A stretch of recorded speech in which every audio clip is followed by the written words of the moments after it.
Everyone, welcome back to, what's this, episode 5 of the Goonerverse, I think it is, the Goonerverse podcast. We have two very special guests. I know we say that every week, and I mean, the guests we have are fantastic, but these two, without getting too cringe and too soppy early in the podcast, I'm with someone I've very much started my football media adventure with, and the person who's responsible for it all. When it comes to the Goonerverse, which literally puts the words Gooners and universe together, very few people, in fact, no one, I'd argue, has enriched that world more than Mr. Robbie Lyle. So I'm very excited to welcome you to the podcast, Robbie. Round of applause. That's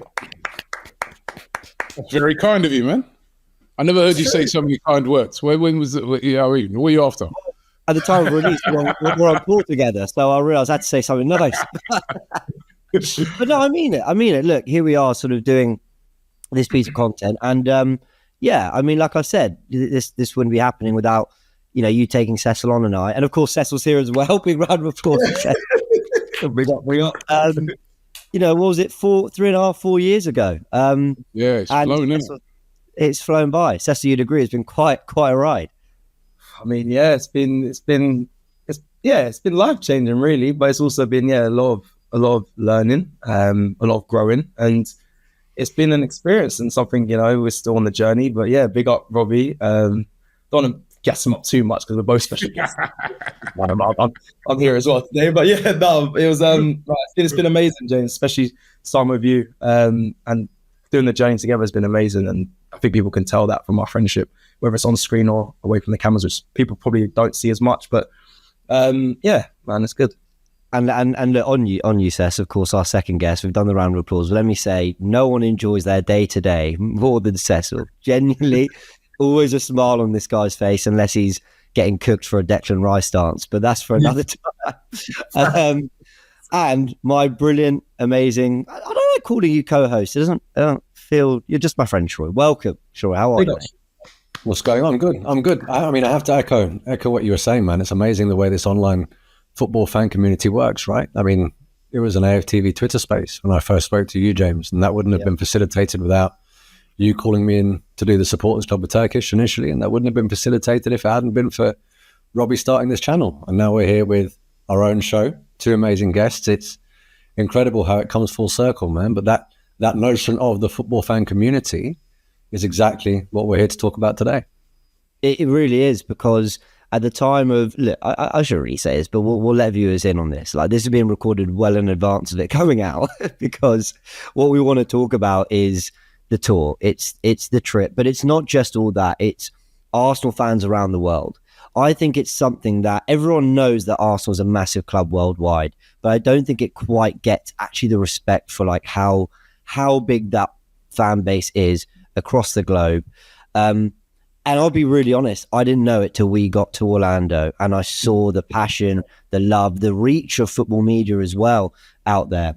And as this is, releasing, me, Cecil and Robbie are on our way to Los Angeles for the second year. Maybe I need to say some nicer things about Robbie so I get the holler next time, man. Am I the only one here that's going to be sitting at yard watching all of this at really unsociable hours?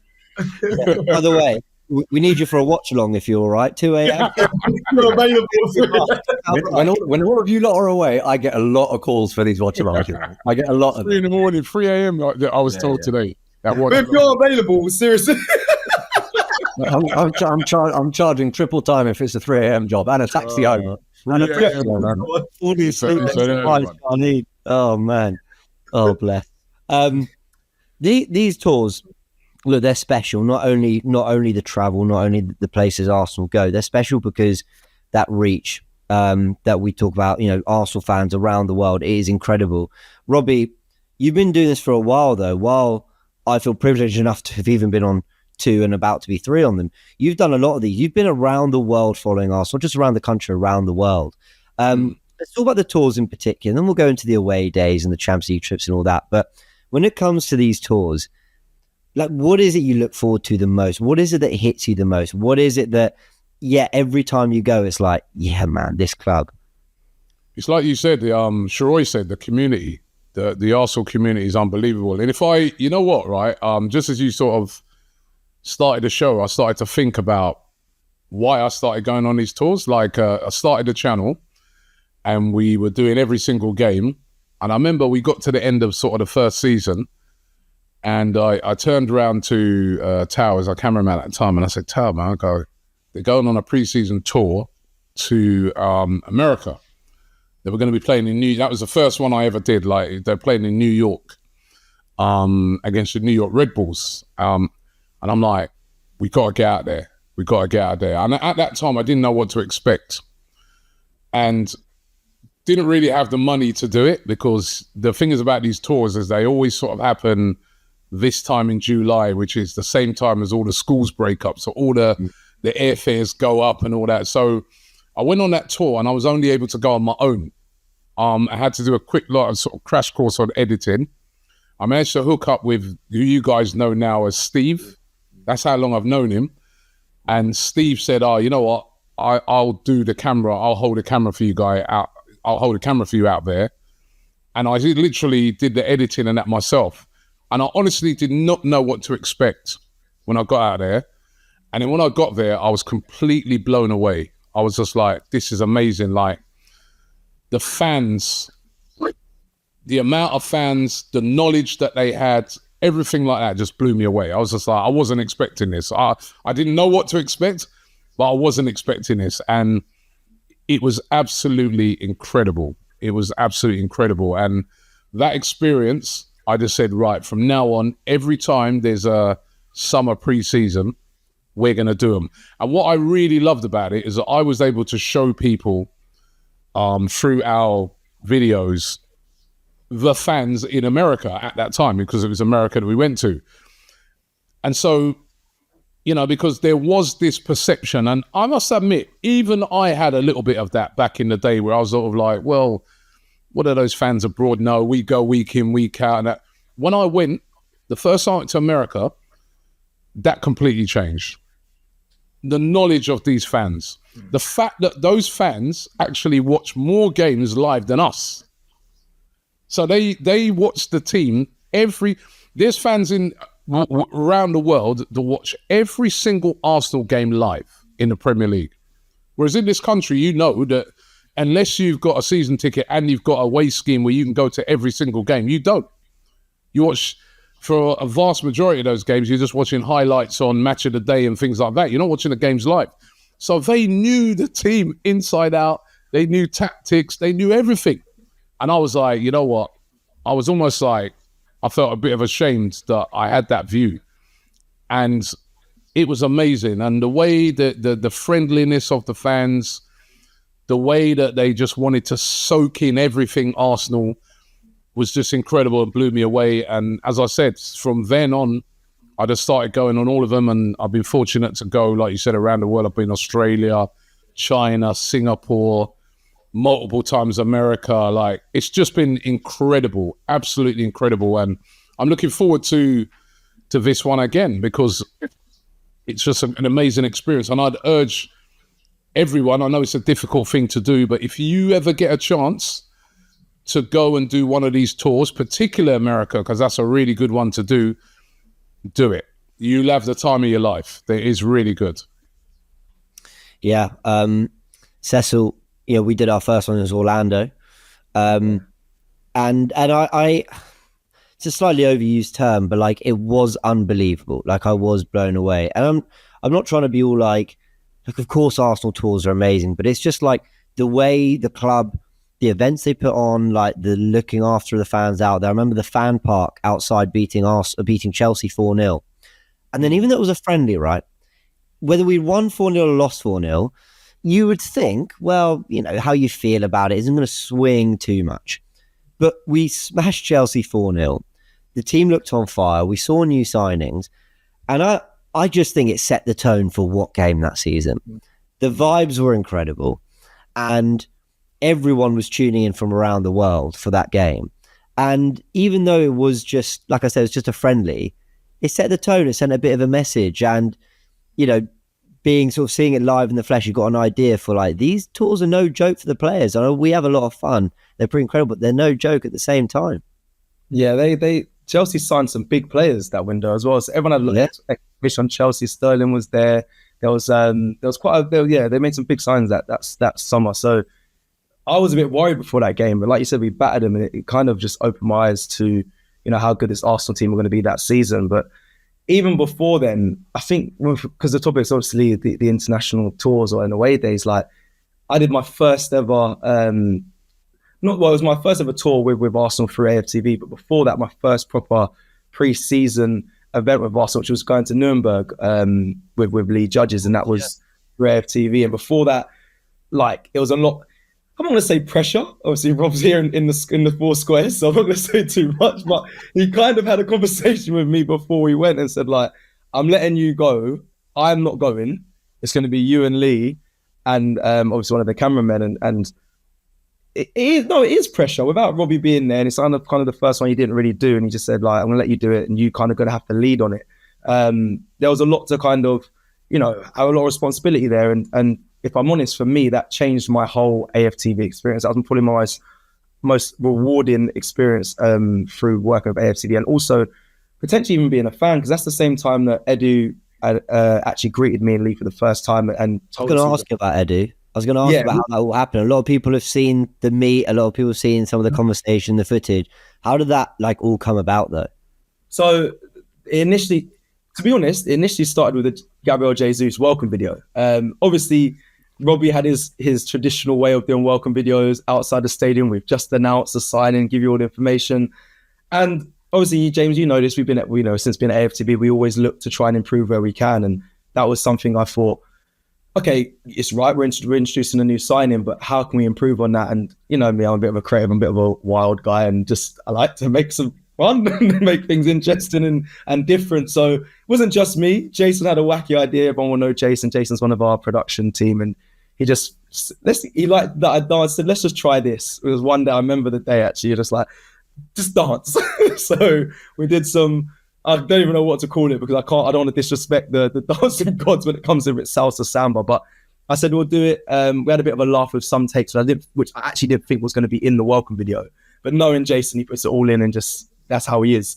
Let's just do it. We shot it. Let's go. So we did that, and then Edu commented. That was it. When the Jesus video went out, Edu commented on the Instagram of AFTV, and that was the first inkling that he was kind of tuned into what we was doing.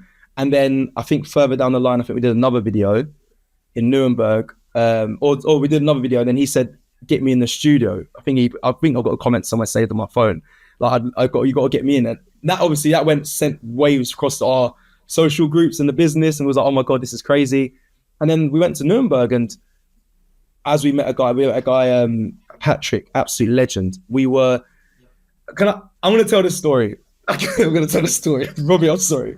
So we were in Nuremberg. We weren't on a jolly up, but long story short, me and Lee were enjoying the trip, okay? We were bantering in the group saying, where's our breakfast? Like, why have we not got breakfast included? Where's the spot? It was a joke, but obviously, let's not forget, let's go to the top of my story. This is the first time Robbie's kind of gave me the responsibility to go and do a whole, tour for or game by myself. And you clearly took it very seriously. Yeah. So we were just having a laugh. Yeah. But Lee, funny enough, Lee at the time went upstairs to go to the spa. He actually went to go have a swim. Robbie's learning a lot here. No, he knows this because he... Yeah. No, I didn't know nothing about no swim. Oh yeah, he went for a swim. He wasn't in the room. So when Lee was joking about the swim and the spa, Robbie rang me and was quite serious in his words by saying, listen, this isn't no holiday. You're here to, obviously go and watch the team, but you got here to get content. Of course, it's work. This is what we do.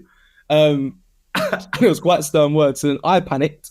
The cameraman as well was quite worried. So then we realized that we have to go and do something instead of just enjoying being in Nuremberg and going to spas and going to have a drink and going for food. I got Lee from upstairs. I said, we've got to go somewhere. And then I ended up contacting, one of the guys, a guy called Patrick I mentioned before.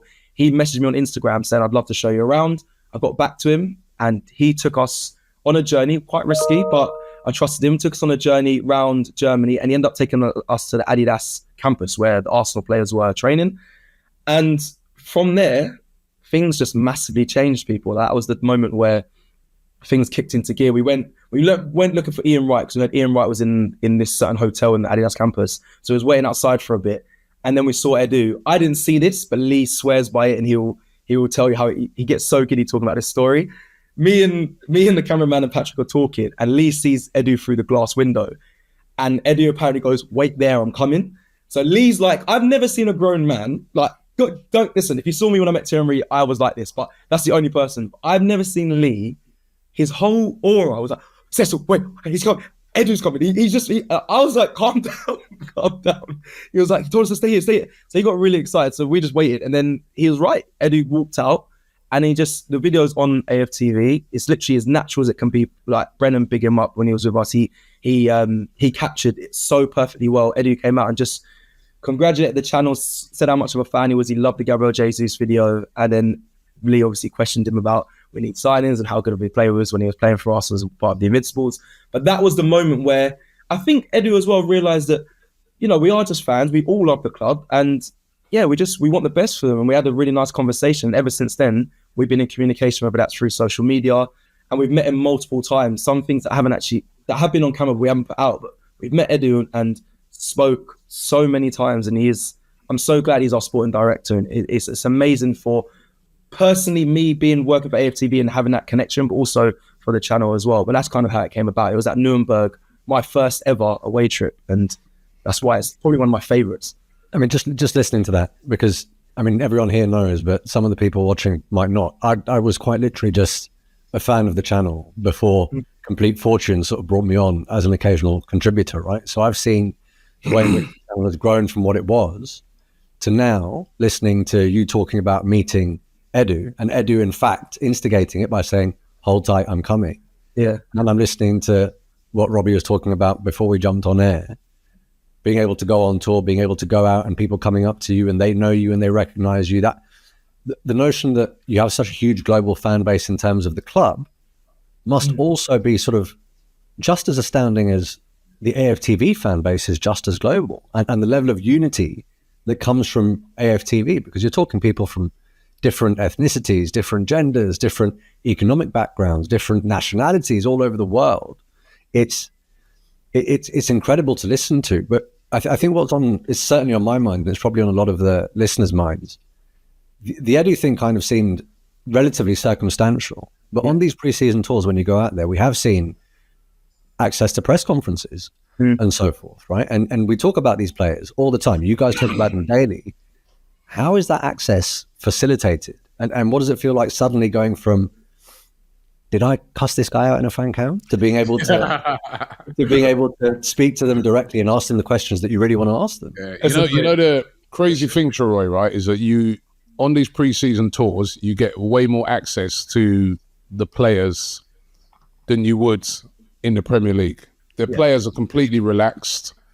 It's just a very relaxed situation. So, and the players, because they're so relaxed, are willing to really meet fans, speak to them. And sometimes you just go to, the one that always blew me away, right, is that I was at an event I think it might have been LA, but it's in America, and I'm just there randomly at this Arsenal event. And I turn around and Ivan Gazidis is there. Oh, yeah.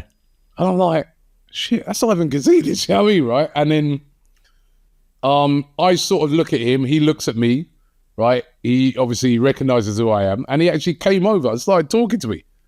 We started shopping. He said, where's your boy Turkish? I've heard he's been saying a few things about me. But I thought he was going to really lay into me, right? And funny enough, like he was actually a very nice person, and we were talking for ages about various different things to do with Arsenal. And I was even like, in talking to him, I was like sort of saying, oh, you know what?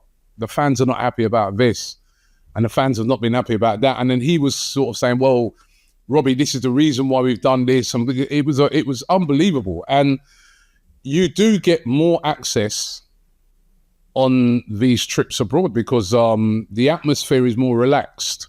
As I said, the players are relaxed.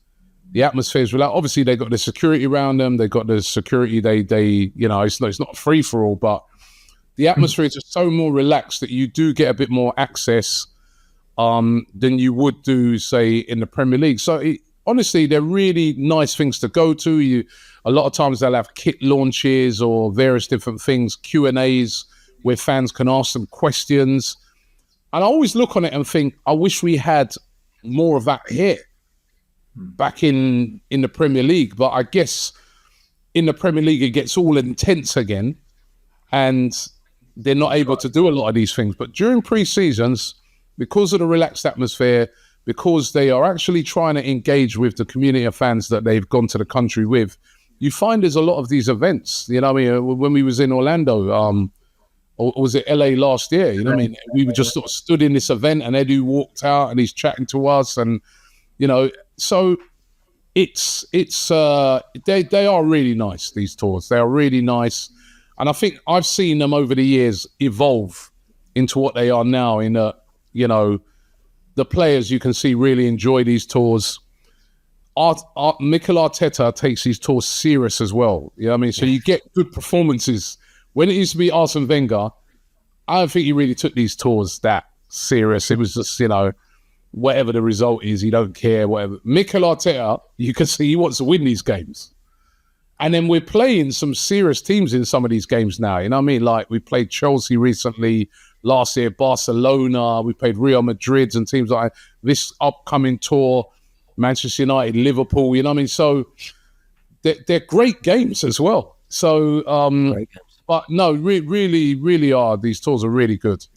You touched on something there, Sharoy, about, because Robbie's right, you don't get anywhere near that access in the Premier League, or basically just actually across any competition. Maybe some clubs are a little bit more relaxed, so maybe like the Europa League or the Carabao Cup, but generally you don't get that kind of access. Now, I want to be really honest with you all here. When we were in the mix zone, and I think Cecil, you might remember this. I know exactly what you're going to say. We were lucky enough to be in the mix zone after the Man United game. So at the MetLife Stadium in New Jersey, and the players are walking out. It's a friendly, right? I should just be in awe of them all walking through. I'm sat there looking at them going, why'd you lose? Like, I'm just like, I'm annoyed. Like, my competitive Arsenal fan in me. And look, I'm being hyperbolic. I wasn't, it wasn't visible or anything. And I nodded and I was polite. But like, you know, I'm not media. Yes, I'm football. I'm content on YouTube, whatever. But I'm not professional enough. Like I was feeling, I'm a fan first and foremost. And a lot of them, I'll be real, didn't play that well in the game. So I'm sort of just nodding along, whatever. But then when we were at SoFi, we just beat Barcelona 5-3. I think we slapped them. We were brilliant in that game. Big up, Timber. Well played. Hey, Kai, great to have you at the club. Georgina. And they're not I don't really say much. Cecil's way better at it than I am. But I'm just sort of like, just saying a couple words sort of quietly. But you just feel a different thing. So that's probably why they don't give us access when it actually matters. I can't pretend that I'm going to be as, the same, because ultimately I am critiquing their performances. Like, Kai Havertz walking in front of you, and all I've been saying in every other video is, I don't know why we signed this guy. You sort of realize when they're in front of you, like,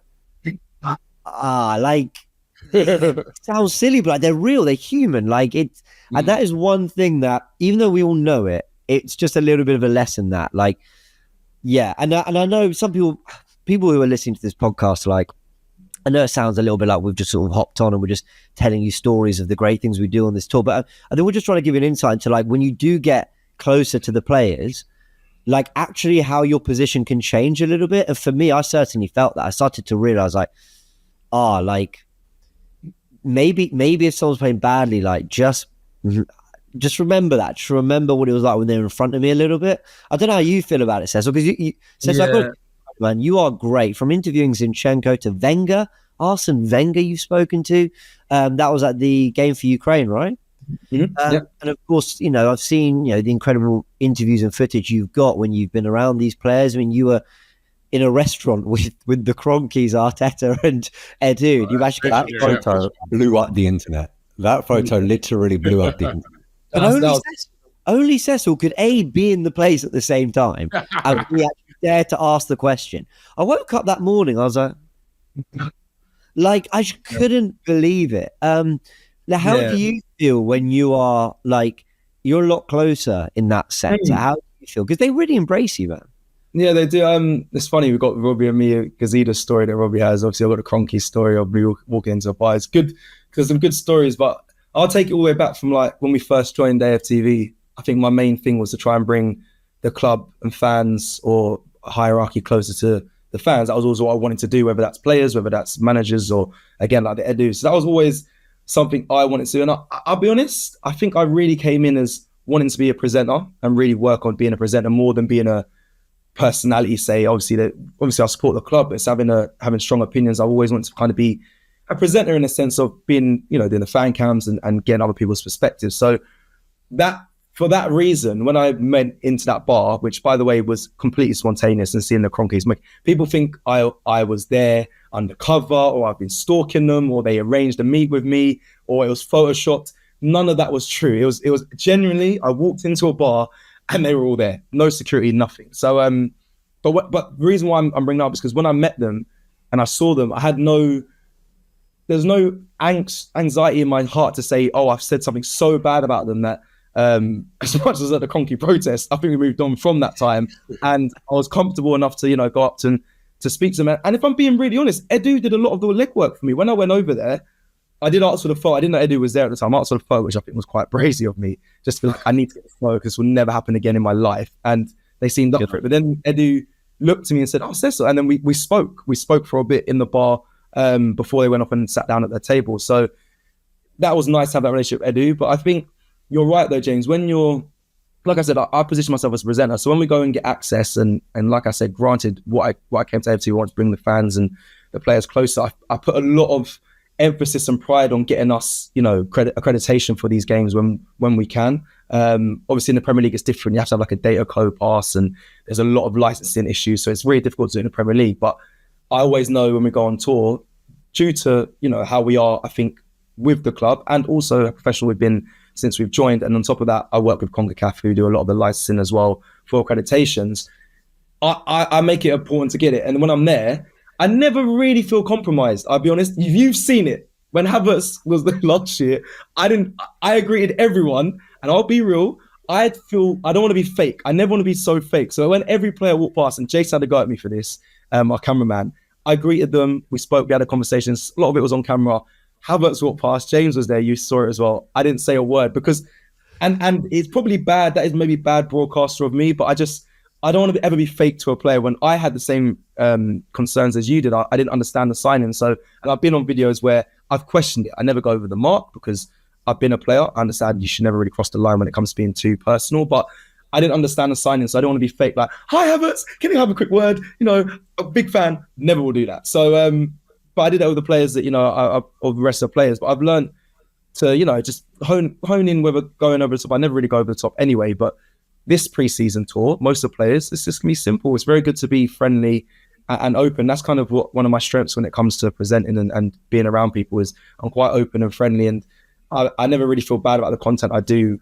So I feel confident to speak to them. So that's kind of how it is. So yeah, no, it's something it's one of my strengths, but I enjoy it. I think it's what, and we've got to do it for the fans as well of AFTV. They want to see that content. I'll be honest, it is a high pressure situation. You're in mixed zones. There's serious people, serious press, but we have to do it for the AFTV, for the community as well. And just lastly, just on this as well, we're very lucky. I'm aware of this. AFTV is a huge channel. Credit Robbie, what you've done, incredible. So I know the players, they watch it. So it kind of helps us as well in those mixed zones when they see us, they see a familiar face. And they do tend to come over to us. We was in mixed zone last year, James, and a lot of them really came to us. I know there was big Sky and all that, but they recognise who we are, and I think I'm quite friendly when it comes to so that's how we get those. You know what though, right? For me, my favourite thing about these tours is meeting the fans. It's great to see all these players. It's great to be so close to the players. It's great to, it's great when you go up to a player and they know who you are, and that's brilliant, right? But what really blows me away on these tours is meeting the fans. Yeah. That is incredible. Like, the passion of the fans, whether it be America, Australia, Singapore, China. I mean, I went to China, there was people waiting for me at the airport. I'm like, first of all, I was like, how do they know what flight I was on? That was the first thing. I was like, it's a little secret service thing. They're waiting for me.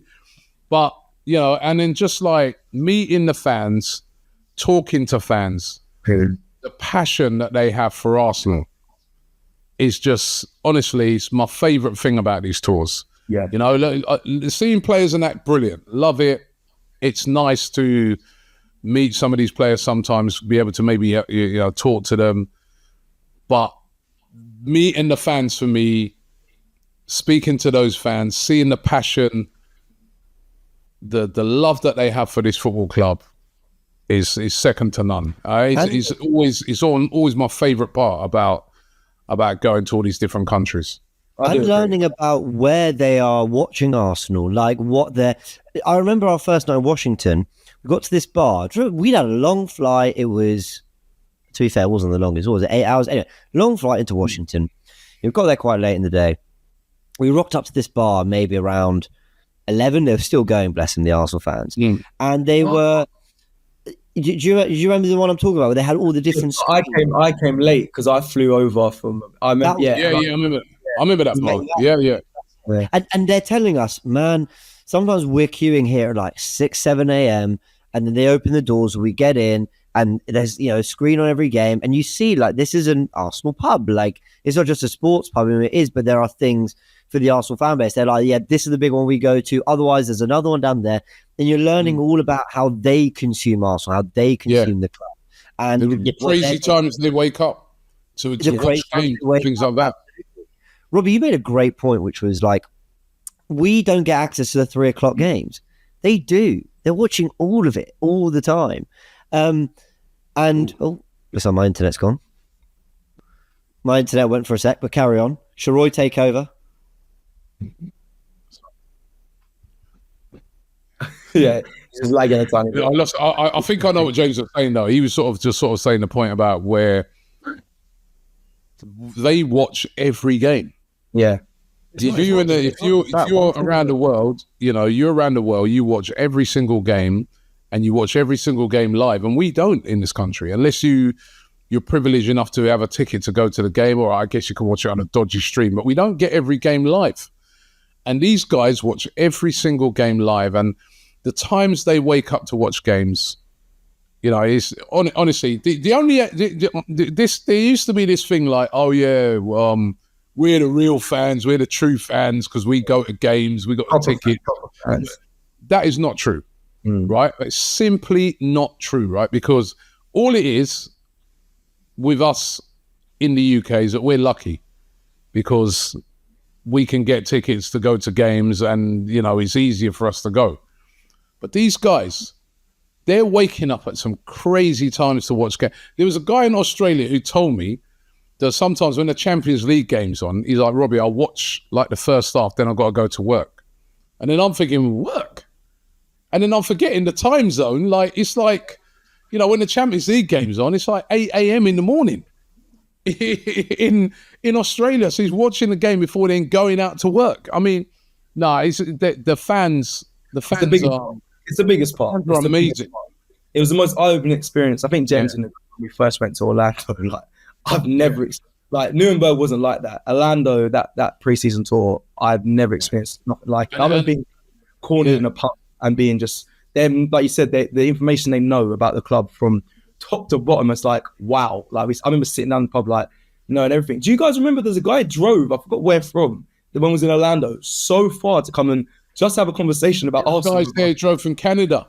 Just on that, right? When you're talking about the people that are abroad, one of the things that always intrigues me is obviously I know why we all support Arsenal, and I know where that love comes from. But it must be so incredible listening to the reasons as to why people halfway across the world have fallen in love. That's always my question. They're things that don't occur to you. Yeah, right? That's always my question, Sharoy. A lot of times I'll ask some fans, well, why Arsenal? Yeah. And you hear so many different stories. I remember there was this guy one time I was at a game. This was in America again, right? And there's this fan, and he had like a hat, like Texas Stetson. Was it? There's Stetson, they call it, right? Stetson, Texas guy, right? And I go, yo, and the man spoke to me like, he goes, yeah, man, I'm from Texas, and big accent and everything. And I'll go, yeah. So I was like, why Arsenal? How did you get into supporting Arsenal? And he goes, man, when I saw that gun, he goes, when I saw that gun, that cannon, That was it. You know, I was like, that's how he started from supporting Arsenal. He then started saying, right, that's sort of like how he started supporting Arsenal. But then he said, I wanted to start learning about Arsenal. So then he goes, I started reading up about Arsenal. He goes, I started watching things. And then he goes, I was just hooked. And that guy knew everything about Arsenal. He was telling me things that I didn't even know. Honestly, so... Very true. And that gets repeated around the world. You know what I mean? Like, you know, wherever you are around the world, it gets repeated. These fans are passionate about the football. But and that's amazing. Completely foreseeable. Completely foreseeable. For example, right, I know people where English is their first language, but someone who learnt it later on in life has then learnt the Queen's English and actually speaks better English than a lot of people who've learnt it first time. And that's why when I speak to Arsenal fans from abroad, the way in which they can recollect stuff is quite literally an encyclopedic knowledge of things that have happened even before my lifetime, right? So I don't think anyone can question the dedication of Arsenal fans worldwide. It's something we absolutely need to stamp out.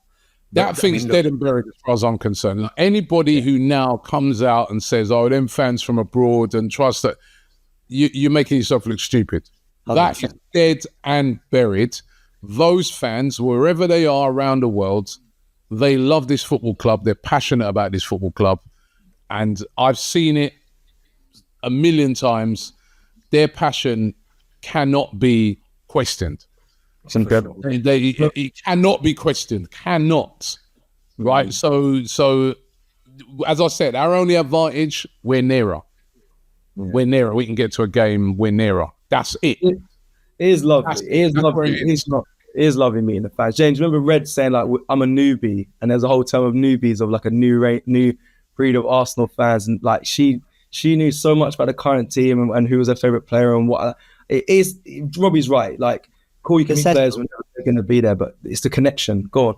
Do you remember what a blast we had? Because we weren't in the so with FA Skills Challenge, and the day after in Washington, they had the game against the MLS All Stars. We watched it, me, you, Turkish, with Red and her friend as well. We watched it in just a bar near it and on a TV.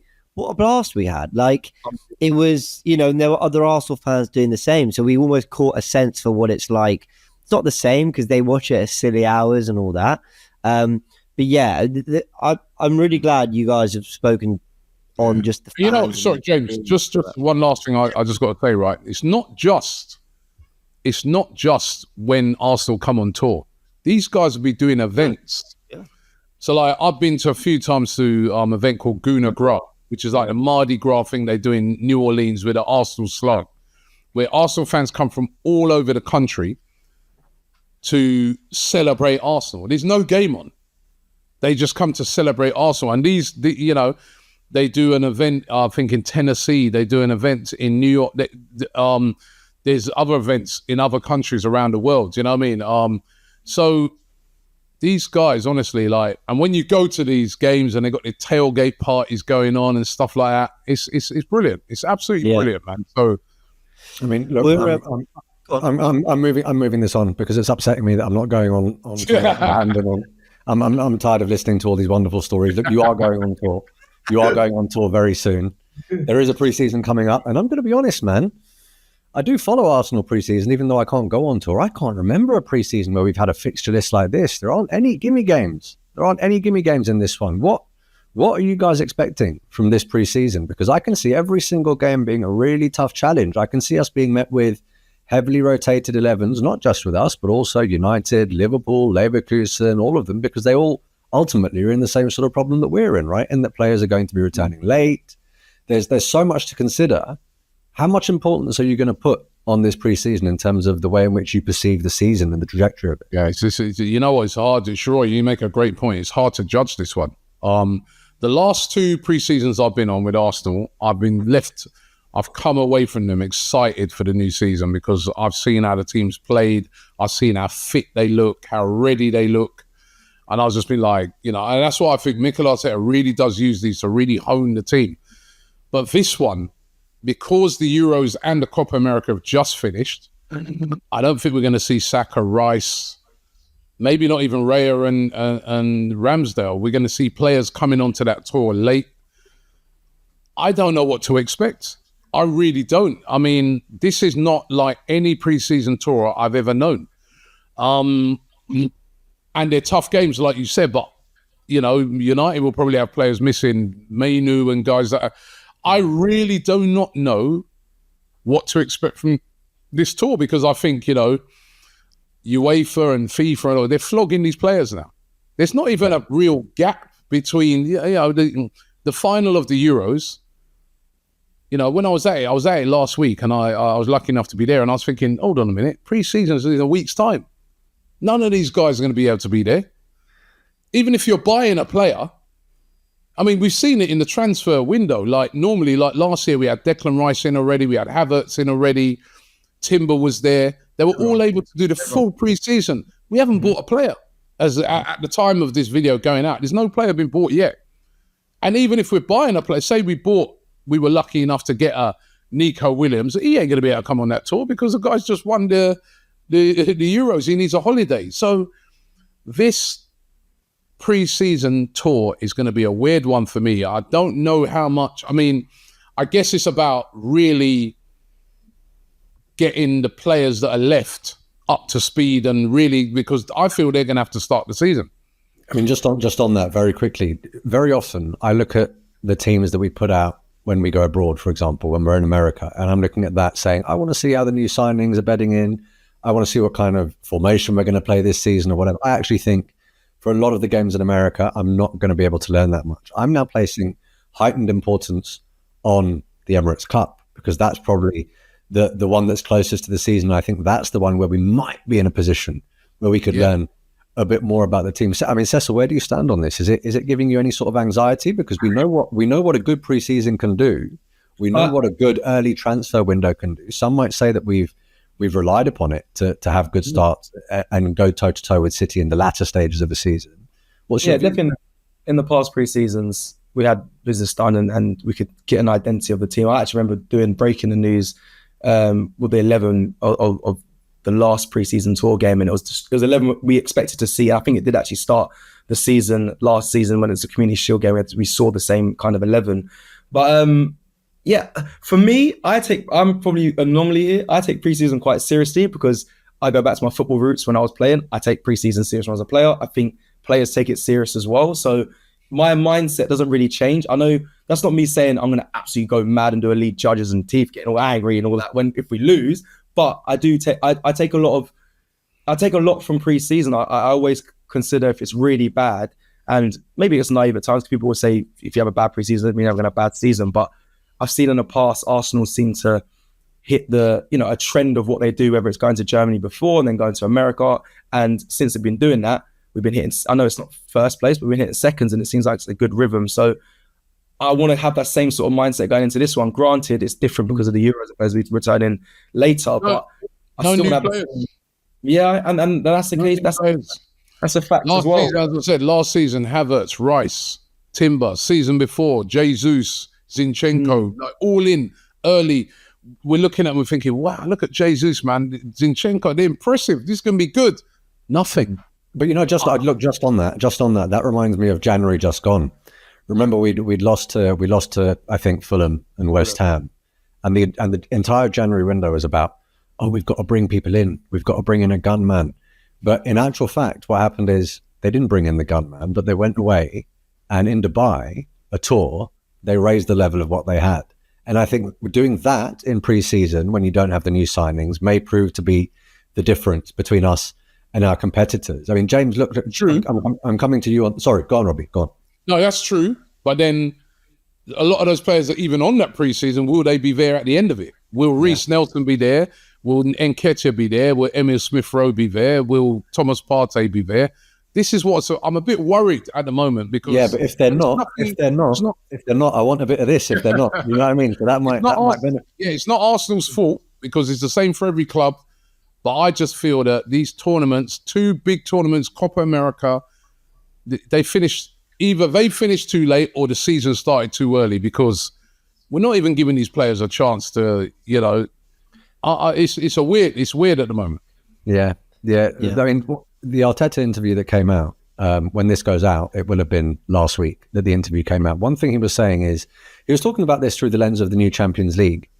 And he was saying in the old format, you had less preparation to do because you played the same teams twice. Whereas in this new format, you're playing a bunch of different teams once. So we can't prepare for games in clusters. We have a pretty hard start to the Premier League this year, right? We have teams like Villa, we have teams like Tottenham, we have teams like City. And you can certainly see similarities in terms of the way that these teams play football and the intensity at which they play to some of these pre-season games. And he was talking about preparing for games in clusters. James, coming to you as Mr. Tactico, do you reckon do you reckon that the fact that these are going to be high intensity games with people that are potential competitors and teams like Leverkusen could actually benefit us and stand us in good stead being able to prepare for tougher Premier League games? Do you know what? It's so difficult to know how ready we're going to be because there's so many aspects to it. So we're talking about pre-season starting on the 15th of July was when the players come back to London Colney. But we know that a lot of them, Ben White, Jurriën Timber, Martin Odegaard, were out in, was it Marbella, I think, with Mikel Arteta?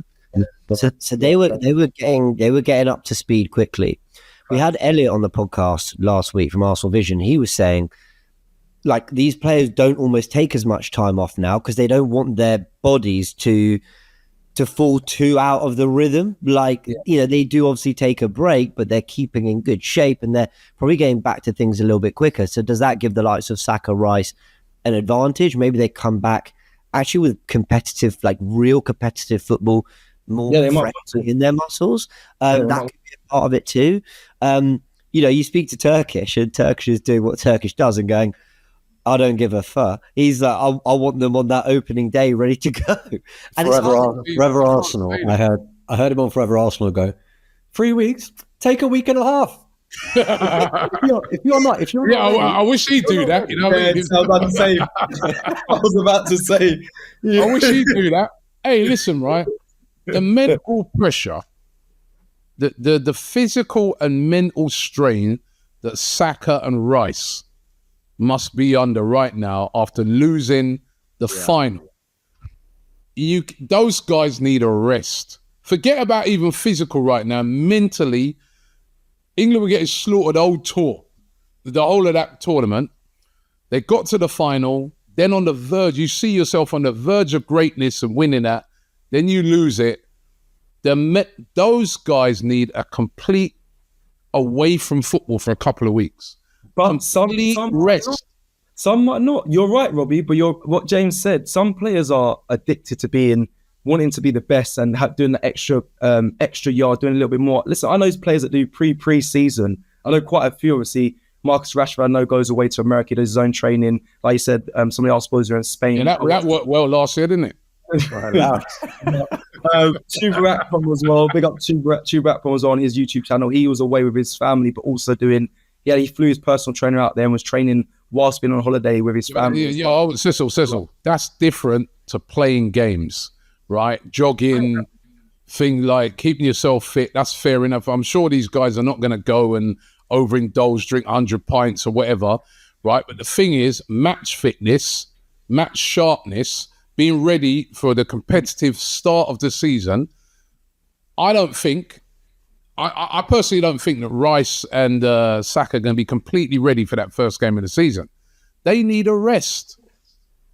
Even remember somebody like Saka and Rice, they played literally every game for Arsenal. People were moaning about Saka playing, he's played too many games, right? Then they've played every game for England. They ain't had a rest yet since the season started, since the season ended. Yeah. Come on, those guys need a couple of weeks without football, just doing nothing, just relaxing with their wives, girlfriends, family, relaxing, switch off. Then you come back focused again for the new season. You don't just land back in, do you? You then need to get yourself up to speed again.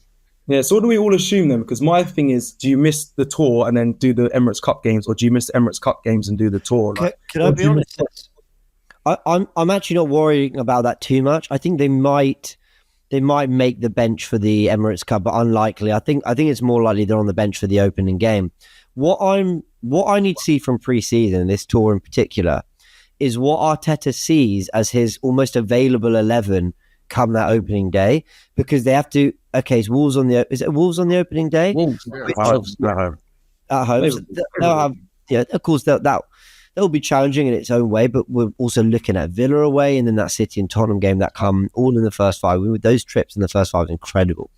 And what I'm really interested in is what's the makeup? The goalkeeper situation. We know that our goalkeeper isn't just someone you chuck in goal to keep the ball out the net anymore. They're integral to build up. They're integral to our high line. They're integral to so many things. How does Arteta ensure that our back 4, with Saliba probably missing for all of pre-season, is getting up to speed and getting ready, and the right connections, the right understanding is being made without key components of it? And then what's the makeup of the midfield? Because at the moment, we don't only just need an 8 in the transfer window. Like I said, at the time of this coming out, that might have been addressed somewhat.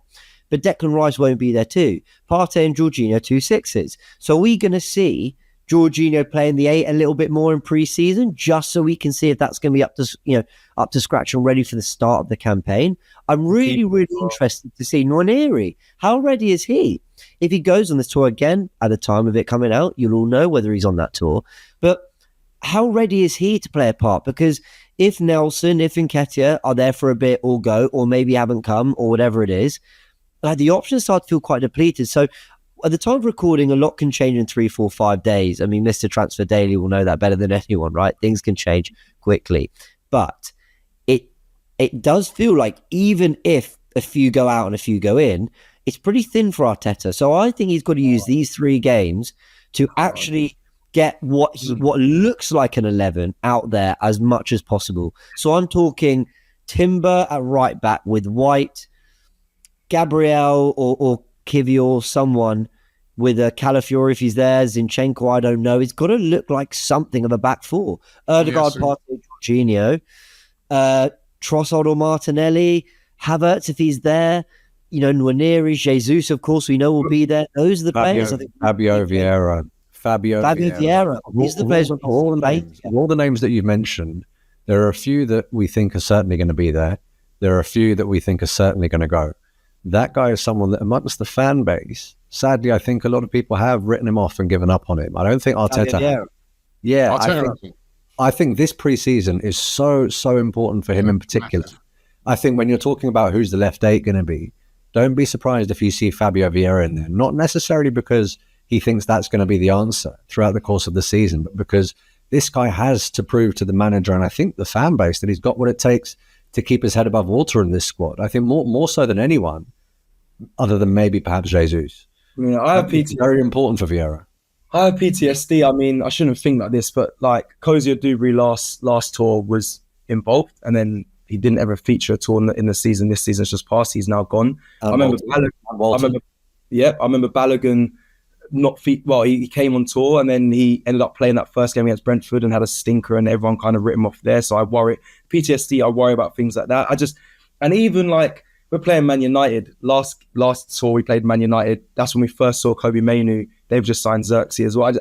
They'll be ahead of their process probably more than we are if we've got players that aren't on tour that are probably returning. But I don't know. I just have PTSD of really mixing and rotating for that first game of the season. Or I know he's probably going to have to do that. It just gives me a bit of worry because of what we saw. You talk about that Brentford game when we lost 2-0, and I don't think it's going to be as bad as that because I do feel that there are still players left, and Sharoy said it. Like one player that I think pre-season is really, really important for is Gabriel Jesus because I think he'll be leading the line come that first game. I think the fact the amount of injuries he had last season and that this pre-season is absolutely huge for him. It's a huge pre-season for Zinchenko. He didn't have one last year. And then hence he had like a quite average season. So it's massive for him. Tomiyasu was injured for loads of last year. Then Partey, these guys who were like fringe guys because of injuries, now have a chance actually to step up and sort of start the season. And if they start the season strong, they could find themselves like in that position for a bit. You know what I mean? So they need to seize the opportunity that has arisen here for them. Jesus, Tomiyasu, Fabio Vieira, these are big opportunities for them to establish themselves within the team. I would have said Smith Rowe, but it does look like he'll probably go. They'll probably cash in on him.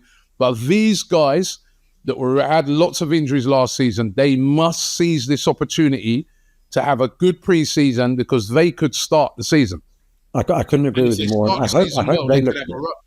I hope they look at it like that because I know it's not often a player's fault that they get injured. All right, unless you're doing what Wrighty confessed to do, which is like roller skating down the marble halls in front of Arsene Wenger. I heard he did that in front of a manager once and got absolutely berated. But as fans, we do get frustrated with players when they're injured all the time because we want to see them play and we want to see them benefit the team and the success of it. I really hope that these players are looking at it and saying, I wasn't involved for a lot of last season. Had I been involved... Tim was another one, sorry. Yeah, of course. Had I been involved, maybe we get over the line. But now, my team, there are so many of them that aren't involved. This is where I'm going to pull my weight. This is where I'm going to do right by those where I couldn't be there to help them before, and I couldn't be there to help the team before, and I couldn't be there to elevate the team before. I want to make sure that I'm 10 out of 10 to start the season, and then if need be, I can pass over the baton because this is a team game and it is a squad game, and I really hope they look at it the same way. Also, Sharoy, you could keep your place at Arsenal because if you don't, you go and have a poor pre-season and you're not really able to start that, so you could get sold. Kieran Tierney. I saw Kieran Tierney in a video. Kieran Tierney in a video that Arsenal put out quite recently, right? I'll be honest with you. I completely forgot that he was coming back and that he was going to be in the fold. Yeah. There's so many. He'll probably go if he's recovered, actually. Like I said.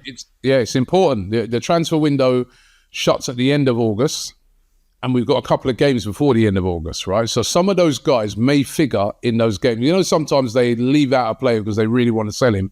It could be you might find a case that because some of the players are missing, these guys will start, and if they make a good impression, they can end up staying, or they can end up with the fee might go up. You know what I mean? But we've not really experienced a pre-season like this before because of those two big tournaments. Remember, both of them, Copa America and the Euros. Normally it'd just be the Euros, Copa America in the summer as well. Both of them. Saliba's another one. Is he going to be ready? They got to the semi-finals. I saw a thing where it was saying that, players that got to the finals will definitely miss the tour, might be back for the Emirates Cup. Players that went out early could go join the tour early. Other set players that went out in sort of quarterfinals that could be there for that last game. It's going to be disjointed. Yeah, totally agree. Sorry, one last thing. Sorry, I keep interrupting, but one last thing. Even if you go to sign a player, if he's played, if say it was a Nico Williams, he's played in the Euros as well, right till the end. Or a lot of those top players have figured in Copa America and that till the end as well. So they won't be ready. It's mentioned Nico Williams a lot. Is he coming, Rob? I don't know. I want exclusive, but that's just a lot. Anyway, yeah, it's going to be fascinating. As this drops, we are on our way to Los Angeles and then Philadelphia. It's Monday, yeah? This is dropping the first day of the tour, which is, I'll tell you all, and you don't need... Yeah, I'll be frantically reading the comments. Why Cessalot? No, kidding. Why did they mention that we signed Calafiori? Yeah. Yeah, guys, we've just signed 4 players since then. They're all on the tour. What are you on about? It's going to get a really good reaction though, because I think, James, we've agreed that the title is going to be Cecil G. Blank's Kai Havertz. That's what we're doing, right? Cecil, quote, the time I blanked Kai Havertz. No, don't you dare. You're not stitching me on this one. It's a new podcast. We got to do what we got to do, Cess. We got to do what we got to do. Yeah, exclusive. Robbie transfer exclusive, imagine. Robbie Cecil, you two have been utter class. We knew you would be. And thank you for sharing the stories and just letting people know a little bit what it's just like meeting Gooners around the world. A lot of people watching this have, been on these tours or have met Arsenal fans around the world. A lot of people watching this are Arsenal fans around the world who are like, when Arsenal come to visit us, it's incredibly special. So we hope in some way we've captured both that as well as what it's like from our perspective, doing the media stuff we do, and just getting some of that kind of closest to the players and people at the club that we don't hear in the country, and that is very difficult actually for fans to access. I'll say that the club do a really good job of putting on these events to bring the fans really close to the club, especially when these tours are going on. So fair play on all that.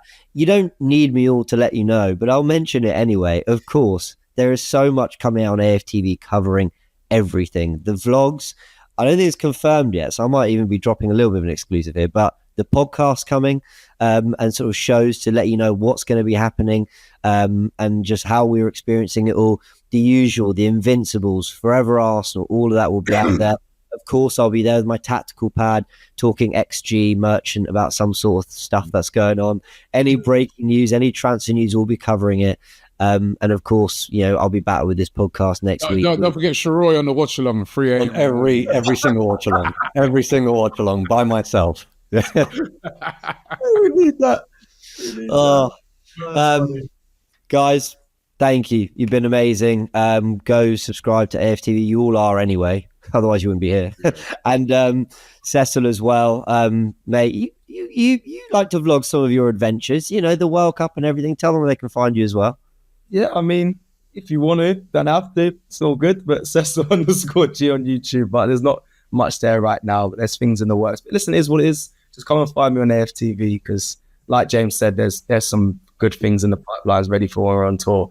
Cannot wait, honestly. Sorry, Shory. All right, man. It's all right. Don't worry. And go subscribe to Sharoy's Voice because I know you're putting work into do lots of stuff there as well. And Sharoy, man, the comments every week about you, people, and even my mum went, Sharoy's brilliant. I went, yeah. Thanks, Mum. I appreciate it. I mean, the comments on the last one were all, I didn't know that you had Marino on the podcast. And I was just like, hold on. I've had Mahrez, I've had Marino, I've had Dr. Apt when I put on a bit of weight. I'm like, do I just look like everyone? Do I literally just look like every long-faced dude? There's some body doubling money ready for you, bro. It's not a bad bag. Well, the problem is, bro, I'm not a body double. It's just a face double. My body is nothing like a Premier League footballer. That's the issue, mate. That's the issue. Oh, bless. Fabregas was one as well, but there we go. Yeah. Everyone, like I said, we'll be back next week. It will be later in the week. I mean, I think this is out on the Monday. If you missed any of the others we've done before, we've chatted to Elliot, Jess from Shino's Arsenal, Lee Judges. So go check those out. Hopefully some of them are still relevant. Otherwise, we'll try to keep you up to date with everything. But like I said, you'll find me on AFTV across the tour and the next sort of 10, 11 days, as always.